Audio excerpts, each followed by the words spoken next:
Living your life as a clinical trial, how to measure progress in a lifestyle modification program. The benefits of measuring.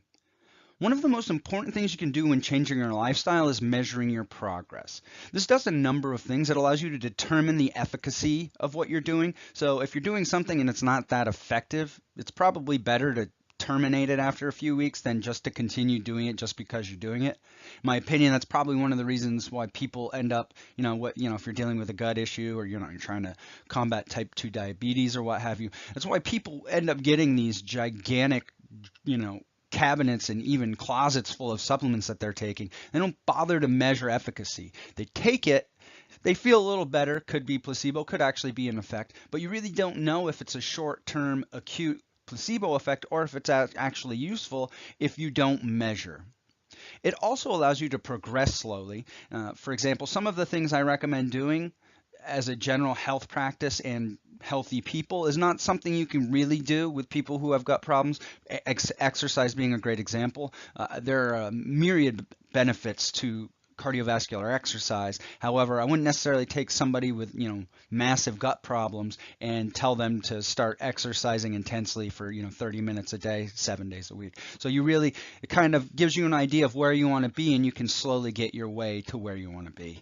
And we also, by measuring during that, whatever we're measuring, maybe you're measuring how you feel, how fatigued you feel, or how much energy you feel in the morning, or how well you sleep at night. Measuring these things will give you an idea of whether you're progressing too quickly, or additionally whether you need to progress in a more rapid rate. And that's really the key here. For measuring stuff, this allows you to tweak along the way. For example, one of the negative drawbacks to exercise in some people is they may push themselves a little too far. And this is actually an important time of year to talk about that because people do New Year's resolutions. So what will happen is they'll just start beating the crap out of themselves on January 1st and really restricting their diet and calories.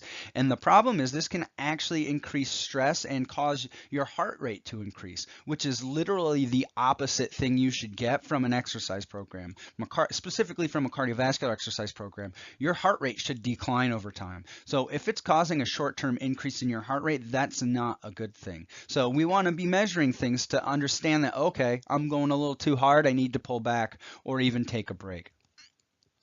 Now, of course, what we're going to be measuring isn't what a lot of people would like to measure. A lot of people take tests that are very expensive, like GI maps or the organic acids test, or even the comprehensive metabolic panel or thyroid panel you have done with your doctor. Those tests are very expensive. They're not done really any more than quarterly, if not, once a year, maybe sometimes once every 6 months. And you really can't fine tune what you're doing without having some sort of data. So you need to have things that you can measure on a daily basis or even a weekly basis, and that is affordable and actually showing something. So before we get started, we need to identify the first step, and that first step is identifying what you want to change and how you'll measure it. Setting up your n=1 life. So in my personal opinion, of course, I'm biased in that I'm very, very interested in research.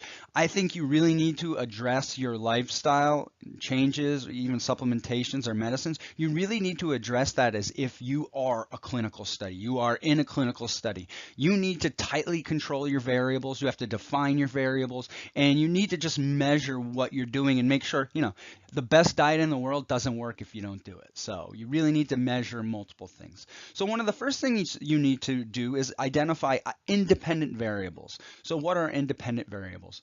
Independent variables in a study context is the things that you are going to change. So for example, if I wanted to find out if digestive enzymes were beneficial in healing the gut, both whether or not somebody takes a digestive enzyme as well as the escalating doses of the digestive enzyme would be my independent variable. So those are the things you are physically modifying directly. In order to kind of identify whether this is working, you must measure compliance in some way. Going back to the diet analogy, if you say I'm going to do a keto diet to lose weight, That's great. But are you actually doing a ketogenic diet? How frequently are you swaying from the diet? All of that information is important to have because you can't say a ketogenic diet doesn't work for you if you're not actually following the ketogenic diet. So you must measure your independent variables, and you must have a way to measure that you are complying with the independent variables that you are doing. Now, how will you measure progress? What this gives you is your dependent variables, the things that you are hoping to change indirectly by using the independent variables. So going back towards using digestive enzymes to improve gut function, you need to have a way to measure your gut function. Maybe you measure your gut function in, how many times a day do I go to the bathroom?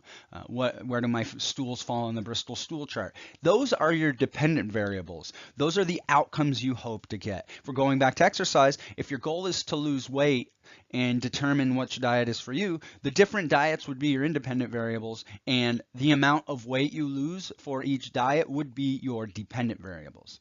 So in order to identify good dependent variables, you have to identify things that you can measure that are also valid. So, if you think about it, in some respect, you could take a tape measure and measure around your belly to see if you're getting bloating after meals. But is that really a valid measure? Because your belly can grow from just because it has a lot of food in it. You could also be erroneously measuring your belly each time that you eat. You may kind of not necessarily get a good fit. So you want to make sure that whatever it is you're measuring is a valid way to measure what you're trying to measure.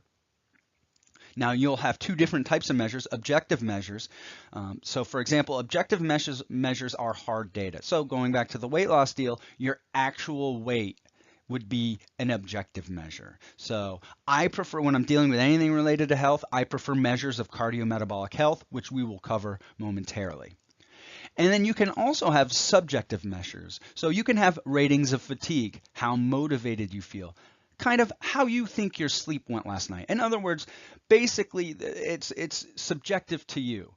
A person who weighs 120 weighs exactly the same as another person who weighs 120. But somebody who feels that they slept, 7 out of 10 last night isn't necessarily in line with, somebody else who feels that it was a 7 of 10, because your own personal experiences are going to are in some way going to regulate what you rate that. So that's not to say subjective measures aren't useful. So generally when you're collating data between a whole bunch of different people, they're not super useful. But if you feel like you slept 7 out of 10, or you feel that your fatigue levels are 8 out of 10, and then another day you feel that they're 6 out of 10, that's useful to you. Maybe not necessarily useful to somebody that has you enrolled in a clinical trial, unless that measure, subjective measure, has been validated in other studies, but you really aren't concerned with validation. I mean, to a large extent, when you're dealing with gut problems, how you feel is one of the most important things you can measure. Now, you won't really get great hard data off that, but who cares? Because the idea is to take these independent variables and change them up, and then see how they cause changes in dependent variables. And that way you can look back and say, oh, you know what? Digestive enzymes really didn't help me. Or, you know what? When I was taking 2 digestive enzymes before meals, I was feeling a lot better and sleeping a lot better than when I was taking 4 or 5. So useful information regardless, whether or not it tells you that a supplement is good or not. If you can find a dosage of a supplement that's beneficial to you, then there's no reason to necessarily cut it out. But if you go right to 4 or 5, say you're using 4 or 5 pills of digestive enzymes, and that doesn't make you feel good, that doesn't necessarily indicate that digestive enzymes aren't useful for you. You need to have a way of measuring how you respond at escalating doses, and that's called a dose response curve. So as I mentioned, you want to have a compliance checklist or a compliance form. This is kind of an example of one. This is very similar to the one that I'm going to be using for the Stop Leaky Gut Challenge for people. It's just a way of me of determining if people are being compliant or not. None of these things are really in that challenge. So we'll look here. On the upper left, we have daily tasks worth 5 points per check. So that's actually the scoring system I'm going to be using for the Stop Leaky Gut Challenge. It gives me a bigger number to kind of determine how people are. But for the example here, what I did is I just use a score of 1. So for example, you see on the dates, Sunday, Monday, Tuesday, Wednesday, Thursday, Friday. My first daily task is take digestive enzymes. So every time I take that, I put a 1 in the square. So on Sunday, Monday, Tuesday, Wednesday, Thursday, Friday, Saturday, I took my digestive enzymes. Another daily task is meditate for 5 minutes. Well, I did that on Sunday, not on Monday. I did it on Tuesday, Wednesday, but not on Thursday, Friday, and then I did it again on Saturday. Get at least 10,000 steps, in bed by 11 p.m., et cetera, et cetera. So you can see we're taking these daily tasks, these lifestyle behaviors that we want to change, and we're scoring them. Additionally, underneath I put weekly tasks. So for example, consume liver. If you consume liver during the week, you get 10 points. If you strength train during the week, you get 5 points per session. And then you can, add up all of this information and you'll get a score. Now you can either do a score as a total score, as I've done here, which, this person has 41 points for this mythical compliance chart, but you can also use this as a percentage. So for example, if I were to add up all the points that were possible, you would end up getting 48 points. So this is a 41 out of 48, which would be around an 81% out of a possible 100. So here, this person isn't 100% compliant, but they're doing a pretty good job. And then, the other cool thing is you can add things into the side. Subjective scoring, as I mentioned, different subjective measures such as how do you feel on a scale of 0 to 10? How do you feel? How fatigued do you feel when you wake up on a scale of 0 to 10? How sleepy or how sleepy do you feel at night on a scale of 0 to 10? Also, you can plug in, information from a wearable, which are we're going to get to that in a second, or other dependent variables. And what we want to see is, if our score gets better, we would like to see positive changes in these measures, whether they're subjective or objective. So if you really aren't seeing an improvement in things, then either what you're trying to do isn't helpful or it's not necessarily your problem. So since we're dealing with things you can measure on a daily basis, you're really not going to get direct measures of gut health, unfortunately. I guess maybe if you're super wealthy, you can take the GI MAPS test or, such. Any of those tests, you buy them. But again, ultimately, I have questions on the validity of those tests anyway. I do think they're very interesting, but diagnostic, I'm still on the fence. I know a lot of people like using the GI MAPS test, but you need thorough validation for tests to be useful with giant groups because you can't really compare me to you. We are completely different people. So I find it useful that there are indirect measures of gut health that mostly center around the autonomic nervous system, as well as other factors, cardiometabolic health, as I mentioned. So the first I really like using is heart rate variability or resting heart rate. Heart rate variability is a way of measuring autonomic balance. There are multiple measures of heart rate variability. I'll get to the ones I use in a moment.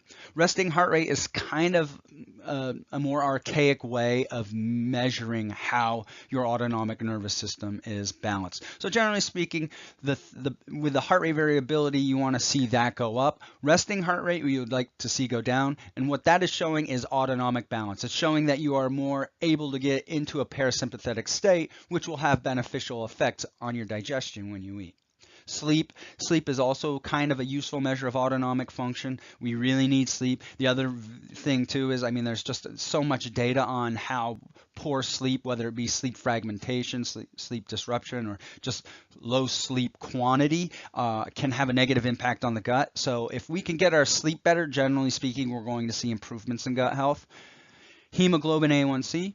Hemoglobin A1C is a 3-month average of your blood glucose levels. So when you kind of use the full name of the test, it's the glycated hemoglobin A1C. So what we're looking at, or glycated hemoglobin, what we're really looking at here is the level of glycation, which is kind of what happens when sugars kind of react with proteins, causing damage. So higher hemoglobin A1C, which is a higher percentage of red blood cells that are damaged due to glycation, generally shows that you've had a higher blood glucose level, and we can use charts to determine what your average blood glucose levels have been over the last 3 months. However, there is the caveat that some people just have a rapid turnover of red blood cells. The reason hemoglobin A1C is a useful 3-month average is that's normally how long red blood cells live.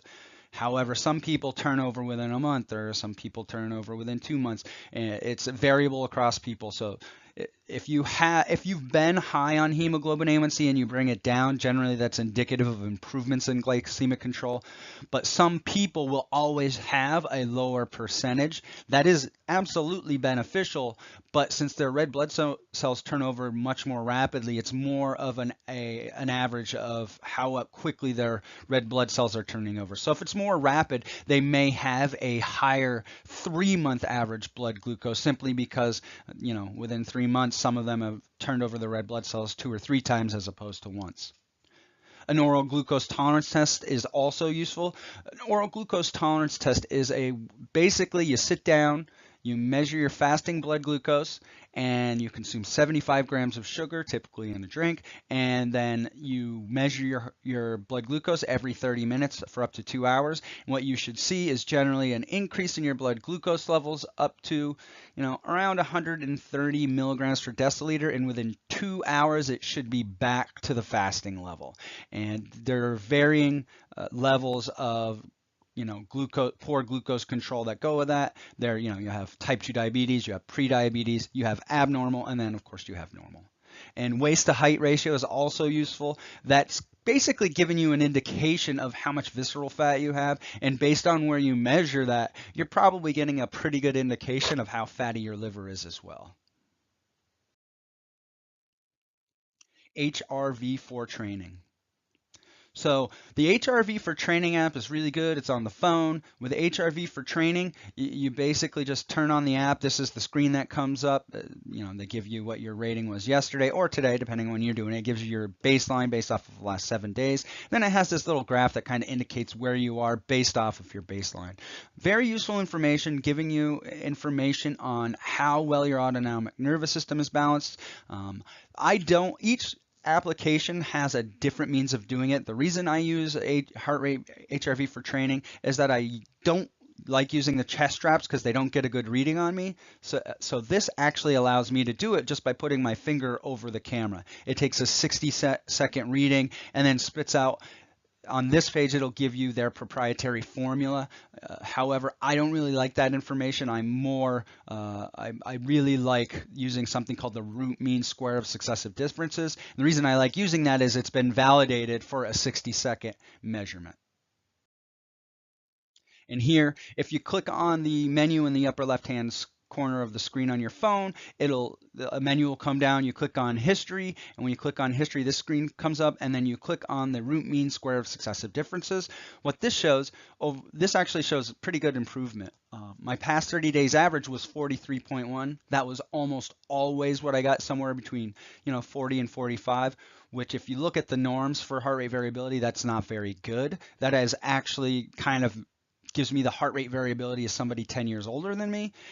However, as you can see on this, I did multiple things, changed multiple factors, which is, I used this to determine if what I was doing was right. And I bumped it up for a week to 66.2, which actually not only brought me back to my age, but actually brought me back to somebody 10 years younger than me. So generally speaking, heart rate variability increases with age, and that's showing you that that your autonomic nervous system isn't quite functioning as well as it should be. Using Fitbit for resting heart rate, sleep, and activity. As I mentioned multiple times, I like using the Fitbit. It's cheap. Tons of people use it, so the algorithms are constantly updated. The only drawback is that it doesn't do heart rate variability. However, they've done 2 validation studies, and so far from what I can see, based off of every review off of these studies, the Fitbit has the best sleep data. So I kind of, some of the other ones like the Oura Ring and the Apple iWatch, they do measure heart rate variability. I'm just not a fan of the data they give out, either how they lay it out or, how well it measures the data. The Fitbit is great. So like an Oura Ring's around $300, an iWatch is, $300-400. Fitbit, you get a good Fitbit for $100 that will give you all the information you need.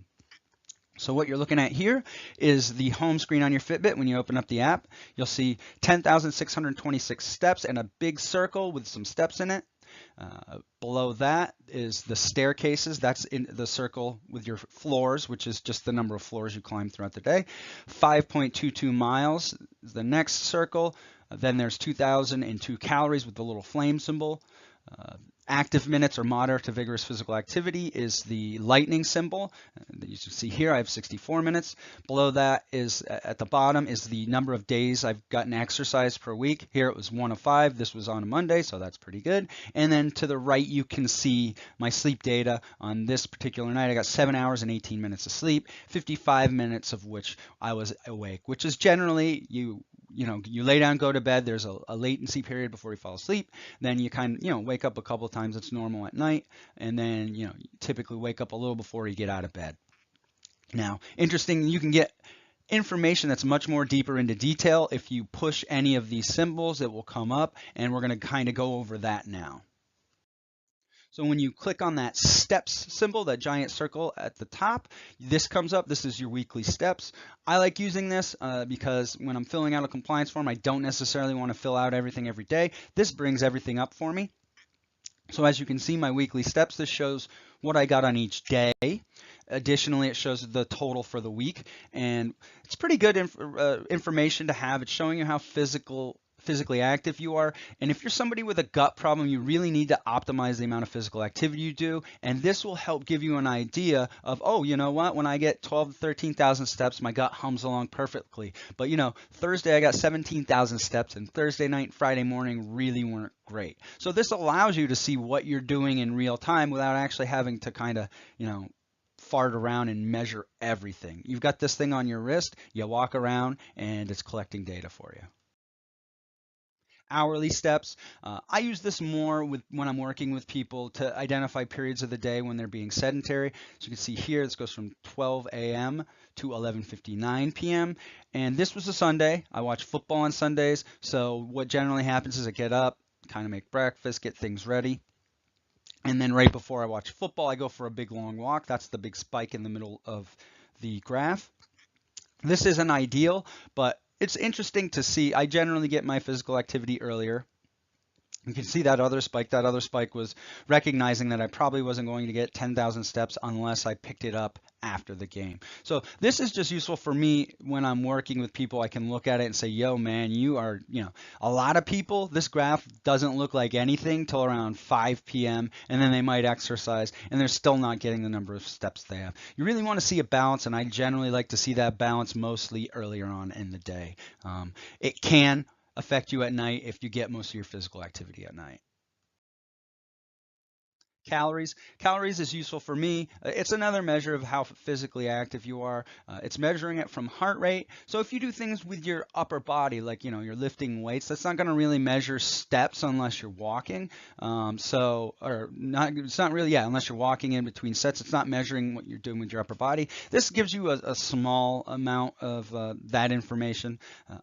Ideally, I actually use this information to dictate the basic starting level of carbohydrates that I want people to use. It's actually something that is going to be part of the Stop Leaky Gut Challenge. And so I use that to dictate that number and kind of give a quote unquote quota for the amount of carbohydrates people should be consuming per day. Active minutes. Active minutes, in my opinion, is an extremely underrated measure. It's the same thing as moderate to vigorous physical activity, and your metabolism completely changes when you're getting moderate to vigorous physical activity versus just getting steps. So I want to see this number be pretty high because it's very healthy for basically every system in your body, whether you're talking the brain, the gut, the immune system, to get a good amount of moderate to vigorous physical activity daily. As you can see here, during this week, I got 520. This past week, I got 529 active minutes. Saturday was low. Most every other day was pretty high. And you can kind of get a history. I had, the week before I had 777 active minutes. So again, I can take this information. Maybe 777 active minutes is too much for me. I would look back to my compliance chart and how I rated things in addition to my heart rate variability and other measures to determine if I'm pushing it too hard. Here we have sleep.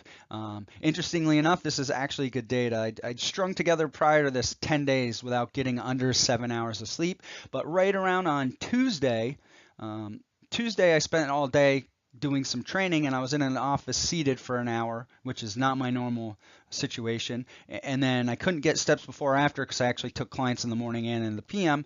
And then on Wednesday I had a half a day of basically the same thing. So the day prior to this, so when the day Wednesday is actually Tuesday night, that was 6 hours and 4 minutes of sleep, which is very bad for me. I'm much more like this, where it says this week, where I'm around 7 hours and 18 minutes, 7 hours and 20 minutes. So prior to that, I had a streak of getting no less than 7 hours for 10 straight days. And once I started doing this, sitting in the office and getting less physical activity, I started to tank my sleep, and it still took until Sunday to get my sleep back to normal. So I can tell you, the whole reason I stopped working in an office is because it just doesn't suit my physiology that well. Of course, I could have counteracted this. I just didn't have the ability to, because I had clients bookending, so I wasn't able to get the physical activity I needed. I wasn't able to exercise. I wasn't able to get outside, and my food consumption patterns were different than they normally are, and so that's caused this huge tank in sleep. So I knew it was going to happen. But I just forgot about it, sat down, and then when I analyzed the data, this is what we saw. So this is on the Stop Leaky Gut Challenge. We're only really going to measure the total sleep minutes. You can actually click on each one of these data points, and it'll actually give you your sleep architecture, as well as your light sleep, REM sleep, awake time, and deep sleep. That's useful because certain behaviors will alter REM sleep specifically or deep sleep specifically. So if you notice you're getting too much or too little of either one, the data's out there. You can find it and find out how you can tweak this. I can tell you a lot of the stuff having to do with sunlight gives me much better REM sleep, and being physically active gives me deep, but there are other factors as well. So here we have the second half of the menu, the front screen of the Fitbit. So all you do is scroll down from that part that I showed you. So on this, the only thing I really use here is the heart, which is my heart rate.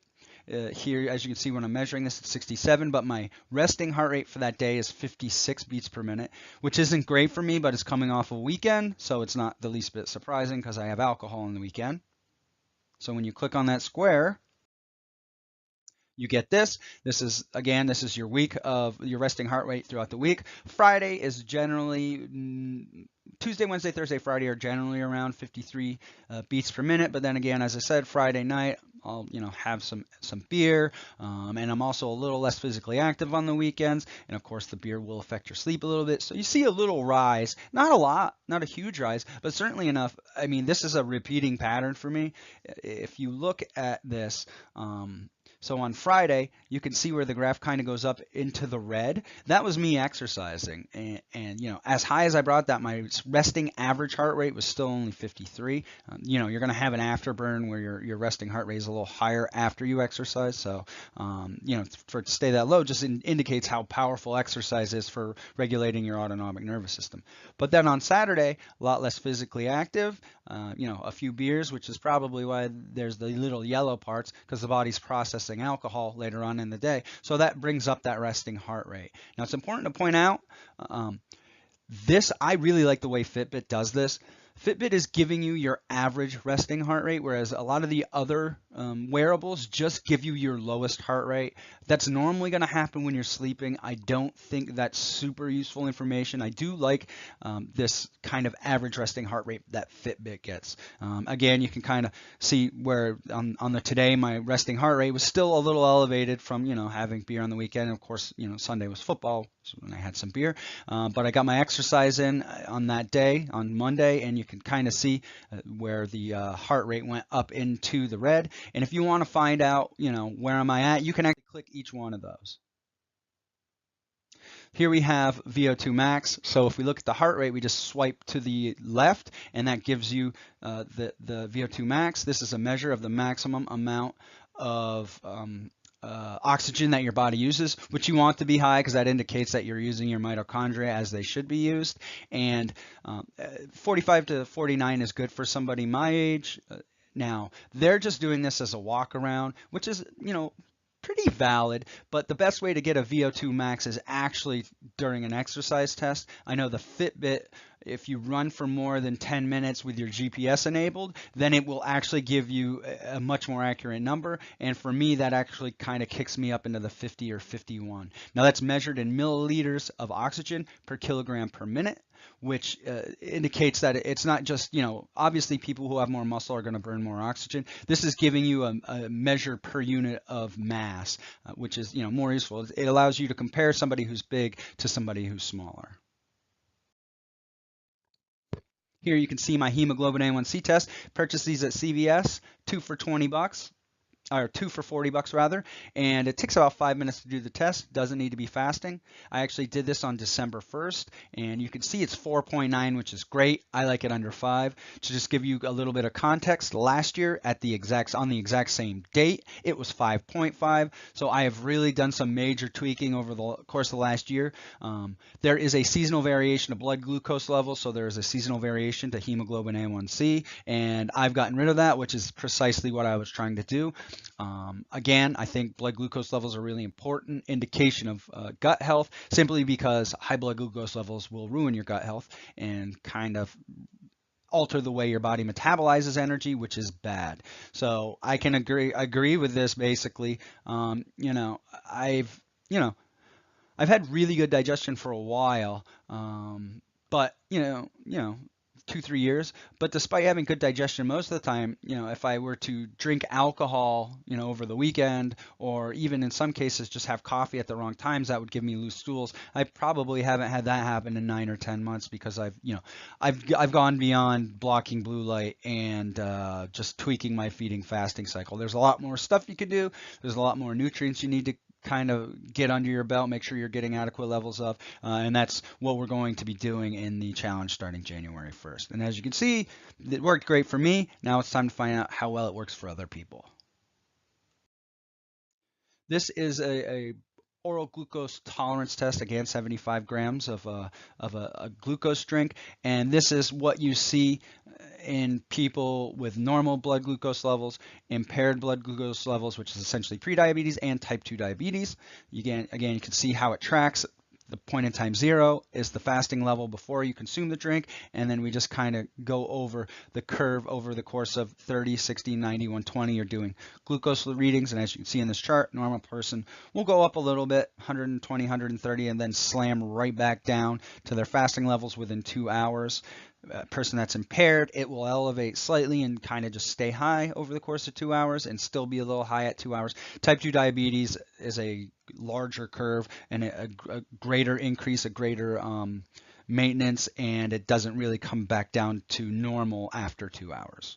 Bad. Very bad situation. Ideally, with an oral glucose tolerance test, you would also measure insulin, but that kind of fits in the same umbrella as the CMP, the GI maps, and the OATS test. It's just a test that you're really not going to do every day. It's certainly not something you're going to do every 30 minutes. It would probably be pretty expensive unless you have a lab of your own.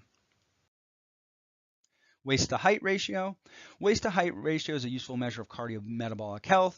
Ideally, if any program you're doing should have that number decrease. You can use only waist circumference for men. That should be under 40 inches, women under 35. The problem is if you're very, very short or very, very tall, your number is going to be skewed. So we use the waist to height ratio, which should be less than 0.5, as a better indicator of cardiometabolic health. The way you measure this, you find the iliac crest, which is the top of your hip bones on the side. You go just slightly above that, and you take the tape measure, get in front of a mirror, make sure the tape measure is level, make sure that it's tight, but you're not cinching it too tight, and breathe in 3 times, and on the third exhalation, just get a good measurement.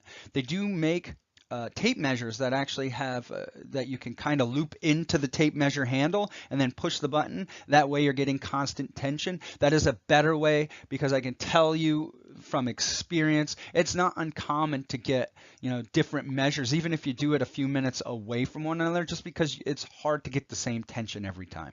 But again, if you're just using waist circumference, men should be under 40 inches, women should be under 35. The waist to height ratio should be less than 1/2, and when you're measuring, it's going to be right at the top of the hip bones, which generally is either at the belly button or within 1 inch above the belly button. Conclusion. If you plan on changing your lifestyle to address gut issues, it's important to have a way to measure progress. Live your N=1 clinical trial. Start with identifying what you want to change, what the variables are that you want to change, and the ways you want to measure it. And then once you do that, there's nothing to it but to do it. I like HRV, heart rate variability is useful to measure autonomic nervous system function. Resting heart rate is pretty good too. The only thing I will say is heart rate variability is a little more sensitive, so you will actually see changes, for example, a decrease in heart rate variability before you will see your resting heart rate increase. So, some people just don't have access to heart rate variability. Like I said, I use the Fitbit, which doesn't do it, so I measure it with my phone. But just make sure that you're measuring something that's going to measure autonomic balance. Sleep is another useful way to measure autonomic balance. And measuring physical activity is useful to help establish healthy circadian rhythms. It'll also identify sedentary periods of the day. I believe personally that the circadian rhythm is very, very important, not only at what time of day you're exercising or being physically active, but also where that fits into the rest of your day of, sleep, when you're eating, before, prior, what you've eaten. So you want to be able to, these things are like watches and most people wear a watch. So you just put it on, forget about it. And then if you use basically the compliance checklist I mentioned, you can kind of go back and fill it all in. VO2 max, which is the maximum amount of oxygen your body can consume at one time, is a good measure, basically kind of measuring your mitochondria as well as how your body distributes oxygen. You want that to be good. Calories and active minutes are also useful. Like I said, I use the calories to determine carbohydrate intake as a starting point, and active minutes are useful simply because moderate to vigorous physical activity correlates well to good metabolic health, which is why it's important to always measure cardiometabolic health, a measure of glycemic control, hemoglobin A1C, an oral glucose tolerance test, waist to height ratio.